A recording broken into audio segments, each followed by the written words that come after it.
Good morning and welcome to Morning Moments. It's time for another special guest, and we have just an absolute treat today.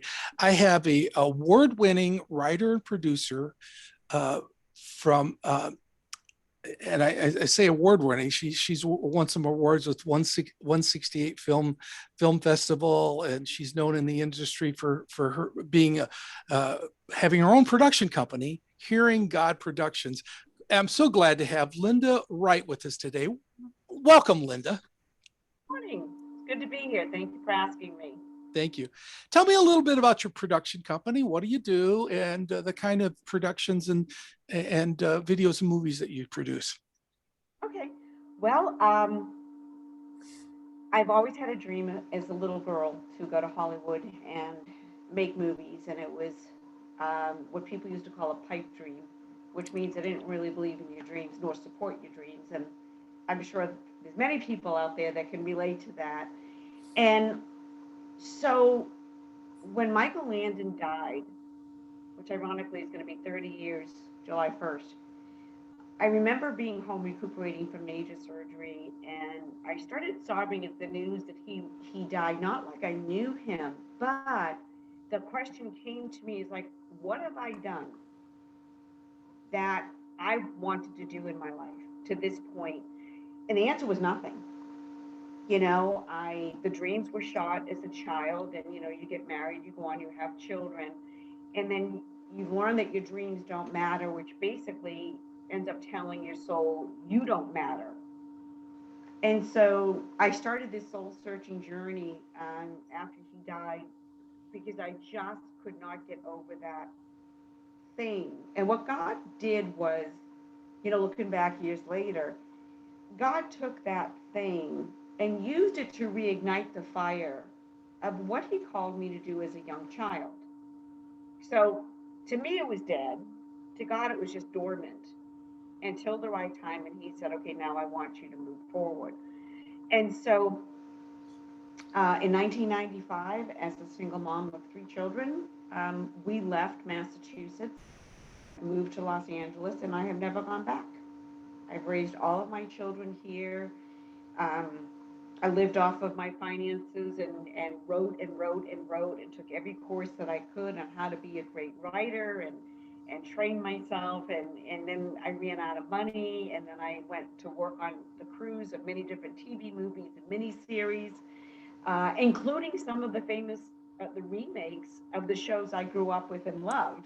Like Dallas and got to have lunch with JR and that led me to a job offer at Warner Brothers, because the gentleman who was producing the last movie I was on, it was Wrap Day, and he said to me, "What are you going to do now?" And I said, "Got to figure out a way to feed my kids." And he said, "Come work for me. I need someone to run my company." So, not understanding the favor of God then, but understanding it now.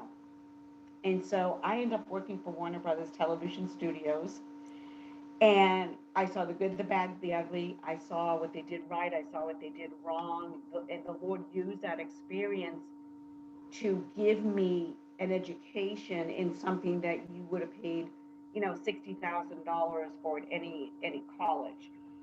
And so I learned to be a great producer there. I learned to be a great writer there. And again, the experience I had growing up was executive admin experience. Well, what is that? It's really a producer, because you're running the show for the CEO or the president that you're working for. You're producing his day. You're making sure that he meets deadlines and he's on schedule and he's on target. So all of that experience from corporate America gave me the producing experience that I needed when I went to Warner Brothers. And so that's kind of the foundation of everything. And I became good friends with friends of Michael's. They were my first mentors. I've written a Western as a tribute to Michael that is now in the hands of an A-list actor. You could pray that he will say yes, because then everybody will fund it. But this is close to my heart. Sometimes it's about paying back what somebody paid forward to you. And his shows saved this troubled soul growing up. His shows told me about somebody named God. about faith, family, having dinner around the table together, going to church, kids going outside, having fun with each other. I had none of those things growing up. So it's what we call seeds. So that's the backstory of why I'm here. I am here to change the face of television. I'm here to put back the family hour. I have tons of pilots that I've written. I've gotten into the network, the networks, and for me, ABC, CBS, and NBC, they're free networks. They owe us an hour a night. You do your smut 23 hours a day, but give us back our family hour where families can watch a good, wholesome TV show together. No innuendos, no indoctrination, no agenda, no weirdness, just good, wholesome family programming. Now, COVID has been a blessing in disguise for that, and I'll tell you why. I saw COVID as a very different thing. For me, first of all, it didn't change my life at all. I work in my home office, writing and producing all day long. I not only do my own stuff, but I also get hired by other people to help them with theirs. So I was hired to write two different scripts last year. One is the one that we won a lot of awards for. Um, but I saw it as something very different. We've been asking God for years to break Hollywood down, to dismantle the evil pyramid so we can go back and take it over again. Because we had control over it back in the 40s, 50s, and 60s. Even the 70s. And then 80s, people started pushing the envelope, but the American public didn't push back. So when they're pushing the envelope and you don't push back, next thing you know, we're in the position we are in today, where there's no sacred place to watch family wholesome programs. And so to me, I saw COVID as God's way of saying, okay, I'm ripping it apart. I've got the people at the pyramid, under arrest, being questioned.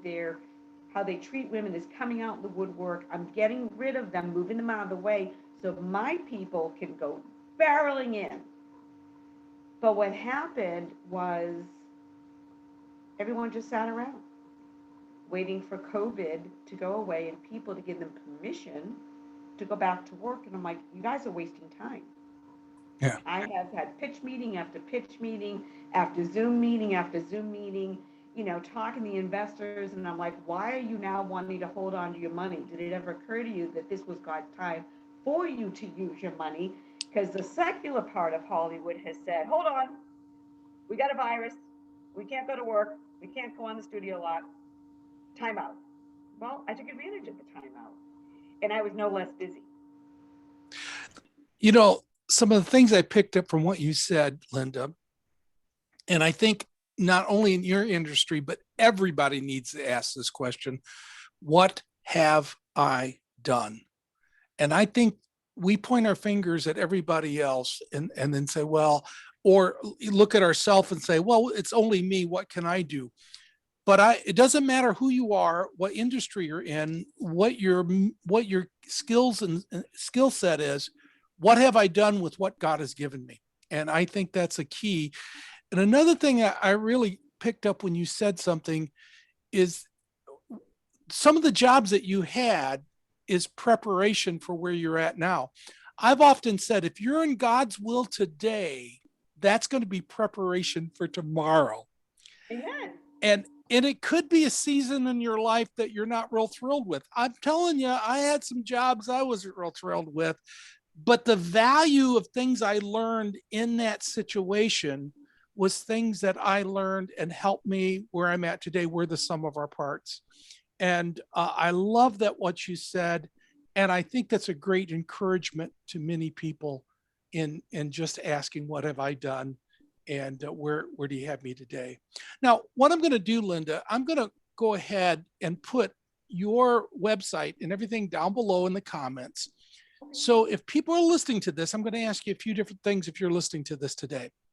One, if you think this needs to be shared to somebody else, share it in your web on your Facebook page, and also take the YouTube and share that. Pass the message on.